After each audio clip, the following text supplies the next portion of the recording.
Donald Trump's top DOJ official, Todd Blanche, the Deputy Attorney General, he's running scared. You can't depose me. You can't ask me any questions. Executive privilege. I'm an Apex employee. I can't take depositions at all or have my deposition taken. I could just be Donald Trump's hatchet man. Please, Judge, don't make me sit for a deposition. That's what Todd Blanche, the Deputy Attorney General, is saying now that Abrego Garcia has already won a preliminary finding in the criminal case against Abrego in the Middle District Federal Court of Tennessee that there is a vindictive prosecution taking place against Abrego. The judge said, based on this finding, you're entitled to discovery. So Abrego Garcia said, bet I should get discovery that includes the people who were directly handling me, the people who were keeping me in El Salvador when I was unlawfully put there, the people who then set up what took place here in the Middle District of Tennessee, where I was charged with crimes based on a traffic stop where I wasn't even arrested like 4 years ago because I was driving in Tennessee. And then this campaign to harass me and engage in all of this conduct. And the person who was the mastermind of this, the person who spoke about it publicly, the person who ran this all was Todd Blanche, the Deputy Attorney General. And Abrego Garcia says, and Abrego Garcia's top lawyers say, sure, we understand that normally taking the deposition of somebody who's the Deputy Attorney General shouldn't normally happen because they're not involved in the day-to-day handling of cases. We understand it requires a showing of extraordinary circumstances, but let's remember what the Court of Appeals previously said when the Fourth Circuit and other courts that have heard the Abrego case, where they say this is certainly an extraordinary situation that took place with Abrego Garcia by the DOJ to criminally charge him and to engage in this conduct towards him once he was brought back from El Salvador when the Supreme Court said facilitate his return. There's a footnote in Abrego Garcia's motion as well that says the defense, meaning Abrego, will respond more fully to a motion to quash once filed, but the government would do well not to ignore what is obvious to everybody else, that the circumstances in this case are extraordinary. Now, it should also be noted that in response to Todd Blanche potentially having his deposition taken, which is supposed to take place in the next 2 weeks, the Department of Justice immediately responded with the motion saying, we've come up with the plan, Judge, to send Abrego Garcia to Liberia. Get him to Liberia. Yep, the feds now want to send Abrego to Liberia by October 31st. That's days before Abrego wanted to get Todd Blanche on the hot seat to depose him and get his testimony under oath for vindictive prosecution, which is scheduled for November 4th and November 5th. Here's the motion that was filed by the Department of Justice in the Maryland case. So in the Maryland case, that's not the criminal case. In Tennessee, it's the criminal case. The Maryland case was about facilitating his return and now basically protecting the rights that he has here. And the federal defendants have responded, hereby provide notice that they've identified a new country for removal that's agreed to accept Abrego, the Republic of Liberia. Although petitioner has identified more than 20 countries that he purports to fear would persecute or torture him if he were removed here, Liberia is not on that list. Liberia is a thriving democracy and one of the United States' closest partners. Although, pause, you'll recall when the president of Liberia was in the Oval Office, Donald Trump said, "Where'd you learn to speak such good English? How do you know all of this?" Not knowing the history of Liberia and its connections with the United States. It goes on to talk about how Liberia has maintained great connections and therefore federal defendants have received diplomatic assurances regarding the treatment of Abrego in Liberia. So I just want to be very clear. Here's the deal. the Department of Justice brought these criminal charges against Abrego. And Abrego's always said, if you think I'm guilty, let's do it. Let's bring this to trial. Let's get the evidence out there. And we should take depositions of the people who are involved in this prosecution. One of them's Todd Blanche. And doesn't it tell you everything you need to know that the DOJ's response, rather than say, let's continue this criminal prosecution, because if they think he's a human trafficker or a drug trafficker or MS-13 and all of the things they said, don't you think they'd want to criminally prosecute him? Like, isn't it just take out all the noise and just say, if he's really a bad guy, why do they want to send him to Liberia? Why would Liberia want an MS-13 member? Does any of that make sense to you? The reason is because they know that he's not what they claimed he is. They just want him gone. They want a pretext to dismiss this criminal case because now he's entitled to discovery. They know these charges are absolute BS. They know it's crap. So they want to just move him out, and they don't want Blanche to be deposed. And meanwhile, while all of that's taking place, you've got, Todd Blanche sending out these letters to attorney generals and states saying, if you do anything with our ICE officers, we're going to criminally prosecute you as attorney generals. We'll criminally prosecute governors. Well, anybody who arrests an ICE officer will be criminally prosecuted for impeding federal law enforcement. So he wants to act like this tough guy. But when push comes to shove and Abrego, right, an immigrant, says, hey, let's have your deposition, they're afraid. They're scared. Let's bring in Harry Littman from the Talking Feds YouTube channel, the Talking Feds Substack, and the Talking Feds podcast. Harry, it's like, if I'm not trying to be whatever here, to Todd Blanche, man up, show up for your deposition, tough guy. You want to be a tough guy, show up, go under oath if you've got nothing to hide. Let's start with Blanche. So first of all, the guy is a walking constitutional violation. He says, I am the Deputy Attorney General in the United States, but I am also remain Donald Trump's personal lawyer.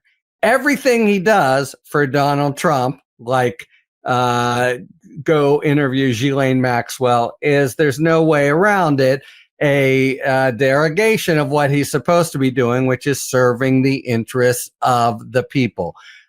That's first. But second, he is the guy who Trump has installed there to do the dirty work. And so it's exactly right. What is extraordinary about the situation, Abrego, right? A guy who is by mistake sent down there, and they just do everything they can to try to say he's actually should be there.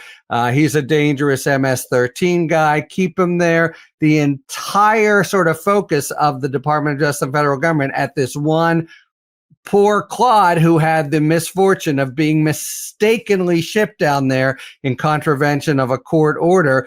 And because of the way the Trump Justice Department works, it is Todd Blanche precisely who is actually in there huddling and to decide what is to be done with him. So yeah, if you want to figure it out, it really is the Deputy Attorney General and one other person, by the way, the Honorable Third Circuit Judge Emile Beauvais. And I think if he winds up being deposed, you're going to find out that every question, the answer is go ask the Honorable Judge Beauvais. He did it all.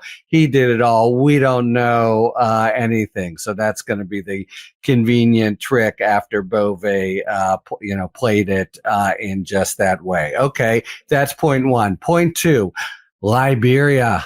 A great democracy, one of the, we work so closely with them. We do, huh? Here's what the State Department says in its 2024 report. Significant human rights issues such as arbitrary or unlawful killings, torture or cruel, inhuman or degrading treatment, other major concerns. They've sanctioned heavily Liberian officials for corruption. The State Department site for this place that's so helpful says, don't go there because it's a possible place of human rights violations. That's the friendly country that they purport to want to send him to. And the big point, of course, for it's Liberia says, okay, we'll take him. What they don't say is we won't then send him back to El Salvador, which is the thing he wants to prevent again, and that's the number one lookout. So how sinister would it be? But of a piece with what they've done to this guy, who again, what did he do wrong? Got sent to CCOT by mistake against a court order. It's very possible that Liberia turns around. He's going to be the equivalent of a high-profile prisoner and a valuable guy. Who knows what a corrupt, and I'm sorry, that's what they are, country like Liberia actually does with him. So, they remember that he'll never set foot in this country. Oops. Here he is. But then they pulled the clever fast one of charging him with a crime and saying they want him to face this crime and serve his sentence and then be deported. And now they seem to be, collapsing their tent on that because, as you say, it's a really sort of puffed up crime from that one traffic stop the witness they developed is a witness who any competent defense attorney could make mincemeat of. In other words, he could win the case and walk. But now, because of their own action, it is sort of all kind of tied in together. And normally, a district court judge wouldn't have much to say if they just want to remove him and say, we're putting him now into the immigration kind of channel and he's going to be gone. But because of this vindictive prosecution claim, which is pretty damn strong given the facts, and facts read Todd Blanche, Emile Beauvais, and the like, he may actually, against all odds, actually escape the fate of being deported, and God forbid, be returned to his family, his special needs kid who depends on him, etc. The guy, since March 15th, when he was mistakenly sent down, I think has had a couple days of freedom with his family. The whole focus of the U.S. government has been trained against him. And so, among other things, it certainly makes sense. If you want to get to the bottom of it, you got to talk to Todd Blanche. And when they say, well, we won't do it, we'll see what happens next, because a very viable, you play with a district court like this too much, they can say we're case dismissed, and then see what happens with the possible deportation. It's obvious, Harry. First, you don't kidnap an individual like in Abrego where there's an order saying you can't send this guy to El Salvador. So obviously in March, you don't send him to El Salvador into a concentration camp or a terrorist center, whatever they call it, CCOT, right? That's what you don't do, number one. Then number two, when the Supreme Court says facilitate his return, what should you have done? If you wanted to avoid all of this, you say, look, we made a mistake, even though it wasn't a mistake. You facilitate his return, and then you send him back to Costa Rica or wherever, and then it's over and it's done and it's done. You didn't make Abrego into the hero that he is now, the resistance fighting back. You didn't walk your deputy attorney general and everybody into an area where, there's real serious misconduct that, they don't get immunity, that this stuff may be looked into in 3 or 4 years if the statute of limitations there. It's just done. You deal with it. You admit a mistake. Done. It's over. And no one talks about it, anymore. But they do fake MS-13 on his knuckles. They say he's a human trafficker. And now they create the circumstances, whether it's Liberia, Costa Rica, or wherever, that he now has a target on his back that he wouldn't otherwise, have. And so you say Liberia, in theory, it's not on his list because who could even contemplate being sent to Liberia?